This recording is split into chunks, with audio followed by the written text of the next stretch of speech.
"I'm tired of your boring, predictable life," she complained, before going on a work trip with a coworker. I simply said nothing, and when she got back, all her belongings were packed and waiting for her. Now her exciting coworker is being sued for sexual harassment, and she's been trying to get a hold of me. Hey viewers, before we move on to the video, please make sure to subscribe to the channel and hit the like button if you want to see more stories like this. Thanks. I always thought of myself as an anchor, not in the sense of holding someone back, but as a steady, reliable presence in a turbulent world. My name is Mark, and for 5 years, Sarah was my world. I'm an engineer, methodical by nature, a planner. I believe in building things that last, whether it's a bridge, a circuit board, or a relationship. My love language wasn't grand gestures or flowery words. It was acts of service, the quiet, consistent effort of showing up, of making life easier, safer, more stable. Sarah was different. She was a marketing professional, all flash and ambition, drawn to the latest trends and the loudest voices. When we first met, her vivacity captivated me. She said she loved my calm demeanor, my grounded perspective. We talked about a future, a modest home, shared quiet evenings, maybe a dog. I saw it as a foundation, a safe harbor we'd build together. I poured myself into that vision, while she pursued a passion project, an online course in digital brand storytelling that, honestly, seemed more like an excuse to scroll Instagram. I picked up extra shifts, saved every spare penny, and, most significantly, took on the burden of her student loan debt. It was substantial, a weight that had been crushing her. "Just focus on your dream, Sarah," I told her. "I'll handle this. We're a team." I saw it as an investment in our future, a way to free her to soar. I worked late, sometimes coming home exhausted, only to find her engrossed in her phone, barely acknowledging my presence. But I didn't mind. I was building. Over time, though, the gratitude faded, replaced by a restless discontent. Our quiet evenings, once cherished, became boring. My careful budgeting, once appreciated, was now predictable. She started comparing me, subtly at first, to the exciting entrepreneurs she followed on social media or the dynamic colleagues she met at networking events. "God, Mark," she'd sigh, scrolling through her feed. "Don't you ever just want to do something spontaneous?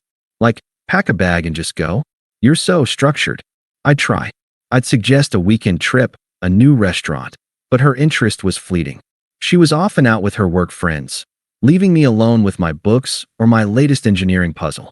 When she was home, she was often distant, her eyes glazed over from too much screen time, her mind clearly elsewhere. My efforts, my contributions, my very nature, were slowly being reframed as flaws. I was the boring anchor, holding her back from a life she now craved, a life I couldn't provide. A life of perpetual excitement, it seemed, that existed only in the curated feeds of strangers. Then came Leo. He was a new hire at Sarah's marketing firm, a self-proclaimed disruptor with a loud laugh, a flashy car, and an even flashier Instagram presence. Everything I wasn't. Sarah started talking about him constantly, praising his energy, his vision, his unconventional approach.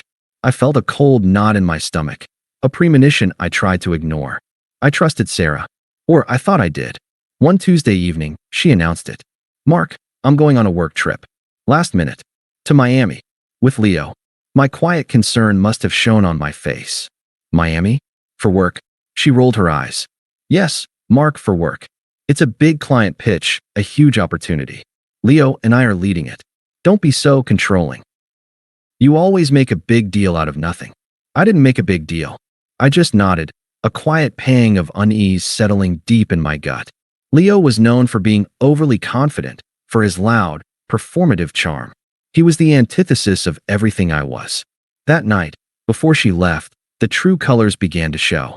She was packing, tossing clothes into a designer suitcase, humming a pop song. I tried to talk to her, to connect, to ask about the pitch.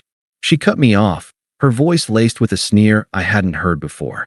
"God, Mark, you're so boring," she said, not even looking at me, her back turned as she folded a silk dress. "You just want to sit here and watch documentaries every night. I need someone with passion, someone who understands what it means to live a little." This trip with Leo? That's living. You're just holding me back. I stood there, frozen. Holding her back? From what? From a life of stability, of shared dreams, of the quiet comfort we'd built? The words hung in the air, a venomous cloud. I swallowed, my throat suddenly dry. I said nothing externally, just a quiet, almost imperceptible nod. I walked away, the silence in the apartment suddenly deafening. The week she was gone was a blur. She barely texted, her replies terse and delayed. When she finally returned, she was different. Not just tired from travel, but distant, smug, constantly on her phone, giggling at private jokes only she seemed to understand. She talked about Leo incessantly, praising his brilliance, his unmatched charisma. It was like watching a stranger. Then came the conversation. It was a Saturday morning, the sun streaming into our living room, highlighting the dust motes dancing in the air. She sat across from me, her posture rigid, her eyes cold. "Mark, we need to talk," she began, her voice flat, devoid of any warmth. "I'm sorry, but I need a break from this relationship. It's not you, it's us. You're just so predictable. I need to explore myself, you know? Be free. Leo, he gets it. He understands my ambition." My mind reeled. Predictable? I was the one who worked 2 jobs to pay off her debt so she could chase a nebulous passion. Free? From what? From a stable home? From a partner who cherished her? "Honestly," she continued, her voice rising slightly, a hint of accusation creeping in, "I think you're just jealous of my ambition. You always wanted me to stay small, didn't you? To just be your little housewife. I need someone who encourages me to fly, not clip my wings." I just listened. My face was impassive, my hands clasped loosely in my lap. There was no begging, no emotional outburst. The words were a torrent of twisted logic, excuses, justifications for a betrayal that was as clear as the morning light. Controlling?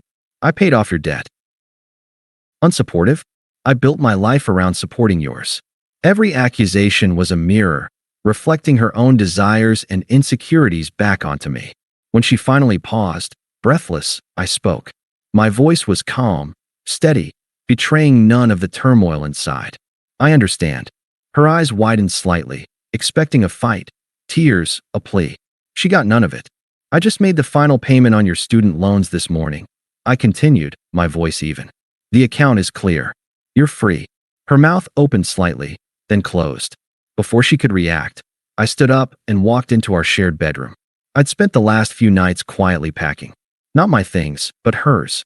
Boxes labeled Sarah's clothes, Sarah's books, Sarah's trinkets were neatly stacked by the front door. I picked up the spare set of apartment keys from the hook by the door and placed them on the coffee table beside her. "This apartment is yours," I said, my gaze meeting hers for a fleeting second. "I'm moving out." And then I walked away. No dramatic exit, no slammed doors. Just a quiet, definitive walk out of her life, leaving her stunned amidst her packed boxes, the morning sun illuminating the dust motes, and the wreckage of a future she'd so carelessly discarded. I moved into a small, temporary place across town. The pain was immense, a quiet, internal ache that throbbed beneath my ribs. There was no public lamenting, no angry social media posts, no desperate calls to mutual friends. I processed the betrayal in solitude, sitting with the confusion, the unfairness of my loyalty being twisted into a flaw, the sting of being called boring by the person I'd given so much to. My internal voice was a whirlwind at first, questioning everything. Was I boring? Was I too stable? Did I really hold her back? But slowly, as the days turned into weeks, a different voice emerged. A voice of clarity, of quiet resolve. I realized how much energy I had spent trying to make Sarah happy, trying to fit into her ever-shifting definition of exciting, and how little I had received in return. The stability I offered, the foundation I built, wasn't boring. It was a gift she simply didn't appreciate. I channeled my energy into my career. I took on challenging projects at work, diving deep into complex problems that demanded my full attention. The methodical nature that Sarah had scorned became my strength, my refuge. I reconnected with old friends I'd neglected while focusing solely on Sarah, rediscovering the joy of shared laughter and genuine connection. I even picked up a new hobby, coding.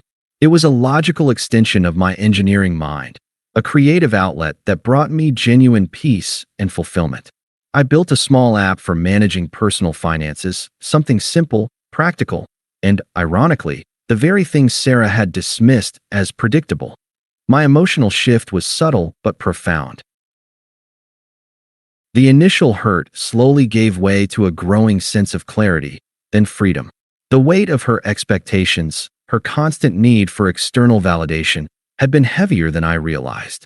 Now, unburdened, I felt lighter, more authentically myself. I was no longer building a future for someone else. I was building one for me. And it was good. 2 years passed. 2 years of quiet growth, of building, of finding my own rhythm. I'd moved into a small house with a garden, a place that felt truly mine, filled with books and the quiet hum of my server. I was thriving at work. My app had gained a small but loyal following, and my friendships were deeper and more meaningful than ever before. Sarah was a distant memory, a chapter closed, a lesson learned. Then, the whispers started. Not from me seeking them out, but from mutual acquaintances I occasionally ran into at industry events or through friends of friends. The first snippet was about Leo. He wasn't the disruptor he'd claimed to be. Turns out, he was a con artist, a master manipulator who'd built his flashy image on smoke and mirrors. He was known for using women for their connections or money, then discarding them once they'd served their purpose. The work trip to Miami? It was just one of many, a thinly veiled excuse for an affair, and Sarah wasn't his first victim. Then came the news about Sarah herself. Leo had discarded her, just as she had discarded me, but with far less grace. He'd left her in a difficult financial bind, possibly exposed to legal issues related to his shady business practices. Her ambition had led her to make incredibly poor financial choices with him, investing in his dubious schemes, or perhaps her own declining performance at work, fueled by the chaos of her personal life, had led to her losing her job. The whispers painted a picture of someone back in debt, worse off than before, her carefully constructed image crumbling. And the friends? The ones who had initially defended Sarah, or stayed neutral, slowly started to distance themselves as the truth about Leo and Sarah's choices came out. Her reputation, once so important to her, was unraveling. She was becoming isolated, broke, irrelevant. I heard these things, but there was no schadenfreude, no celebratory dance. Just a quiet confirmation. A sense of detached observation. The universe, it seemed, had a way of balancing the scales. My decision to walk away, to simply let her go, had been the right one. The first text came subtly, months after Leo had vanished from Sarah's life. Text 1, from Sarah, unknown number. Hey Mark, it's been a while. How are you doing? Hope life's treating you well. I read it, a faint echo of the past, then deleted it. No reply. My life was treating me well. You were too soft for better a than woman she like could ever me, imagine. she sneered. A few weeks later, So I disappeared. another one. Text 2, from Sarah, same unknown number. Mark, I've been thinking about you a lot. Things are complicated. I miss our stability. I miss us. Stability? The stability you called boring? The irony was almost comical. Still, no reply. The silence was my answer. Then came the calls. From blocked numbers, from numbers I didn't recognize. I let them go to voicemail. Most were silent, but some were filled with hesitant sighs, attempts at small talk that quickly devolved into veiled pleas. Then her friend started. One evening, my phone rang. It was Jessica, Sarah's old friend, someone I hadn't spoken to in years. Mark, it's Jessica, she began, her voice strained, clearly uncomfortable. Look, Sarah's really going through it. You know how sensitive she is. She made a mistake, okay? Can't you just talk to her? She needs you. You were always so good to her. I took a breath, my voice calm and steady. Jessica, my relationship with Sarah ended 2 years ago. I wish her well, but I'm not involved in her life anymore. Please respect that. I didn't wait for a response. I politely hung up. There was no room for guilt trips. An email arrived a few days later from Sarah's mom. Email from Sarah's mom, Mark, darling, this is Sarah's mom. Sarah told me everything. She's so lost without you. You were always such a rock, a true gentleman. Please, just give her a chance to explain. She's learned her lesson. A rock she threw away. I deleted the email without a second thought. Their attempts to manipulate me, to play on my past kindness, were transparent. Her attempts became more frantic, more desperate. She tried calling from different numbers, leaving longer, more rambling voicemails. She even showed up at my old apartment building, not knowing I'd moved, then tried my workplace, hoping for an accidental run-in. My colleagues, aware of the situation, politely deflected her.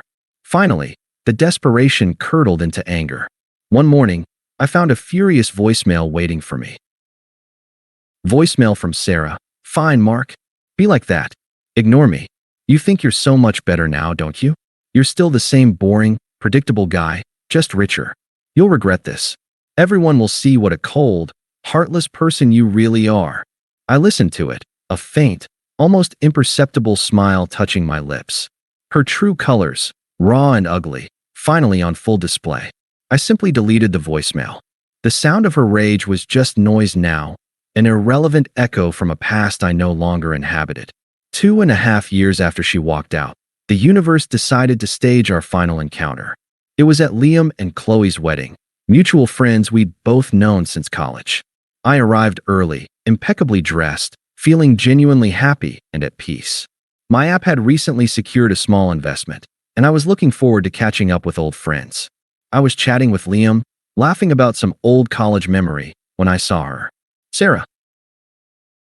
She stood near the back, looking noticeably less vibrant than I remembered. Her dress, once stylish, seemed a little dated, a little worn. Her hair, usually perfectly coiffed, was a bit disheveled.